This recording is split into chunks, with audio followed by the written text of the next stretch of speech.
Maswerteng gabi po mga ka-STL. Narito na po ang resulta ng STL Pangasinan para sa araw na to, 3rd draw, November 2, 2025, araw ng linggo. Naway ang mga natayain nyo pong mga numero kanina ay manalo nawa ngayong gabing ito, 8:45 PM. Kaya't kunin nyo na po ang inyong mga ticket. Narito na po ang resulta.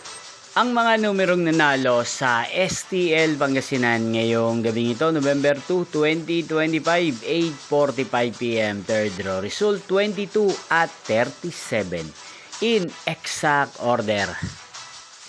At ngayong gabing ito sa STL Pangasinan, atin pong i-shoutout si Kuya Luis ng Pangasinan. Shoutout po sa inyo Kuya Luis, sana po ay nasa maayos kayong kalagayan. At sa lahat po ng mga taga Pangasinan na lagi pong nanonood sa channel na to, shoutout po sa inyo. Inyo pong napanood ang resulta ng STL Pangasinan. Maraming salamat po sa patuloy nyo pong pagsuporta sa aking channel. Magkita-kita pong muli tayo bukas ng alas 12 ng tanghali. Thank you for watching.